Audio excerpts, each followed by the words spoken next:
Sisters, come together now, come together now. It's time to help each other out, help each other out. It's time for transformation, time for healing. You've got the potential, you've got the power now. We can soar. Sisters overcoming and rising. Inspiration, interviews, and more. We can soar. A sisterhood for healing and empowerment. Hello, beautiful people. It is Dr. Stephanie.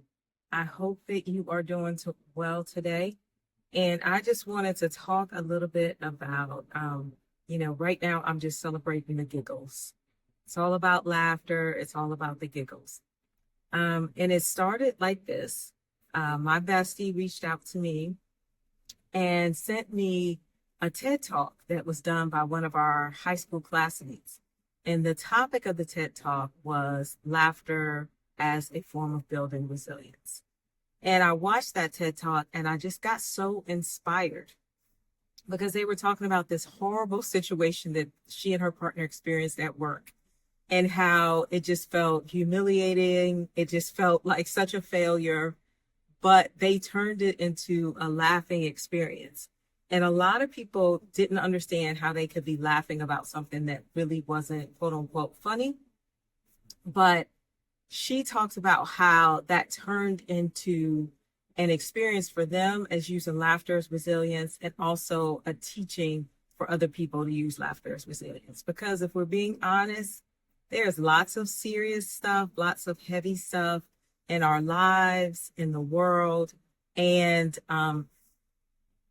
my grandmother used to say, you need to laugh to keep from crying.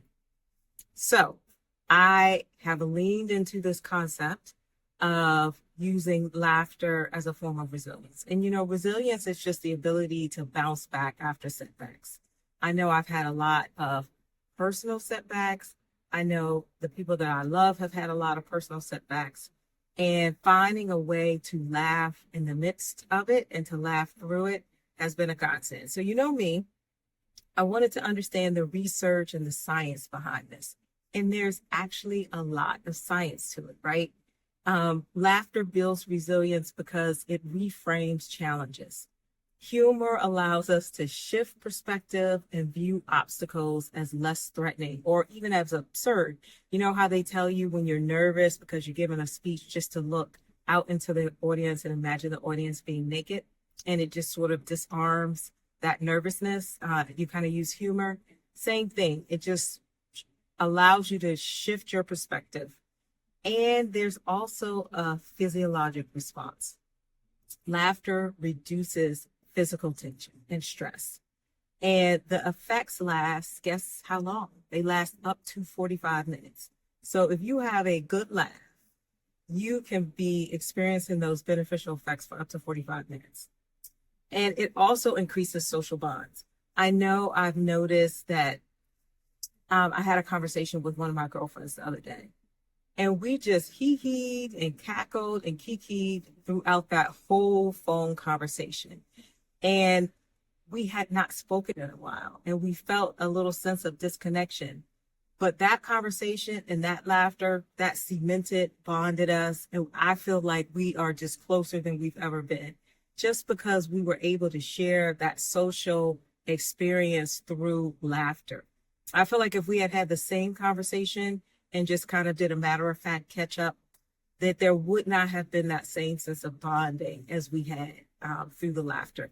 And it's not just women. I heard my husband talking to one of his Marine Corps buddies on the phone. And he was laughing so hard. I was like, dude, do we need to pull over because you are driving and you need to focus on the road and you are belly laughing like you're about to pass out. So just let me know if you need me to drive. But they don't see each other very often. They've been buddies for 30 years. But I know that experience of having that conversation and that laughter really helped them bond and helped keep that social bond. And then another thing that I've learned as I'm leaning into this laughter as a form of resilience, of building resilience, is that it increases your pain tolerance. And I don't know about you, but as I get older, there's a lot of aches and pains, stuff hurts that didn't used to hurt. So I'll take the increased pain tolerance.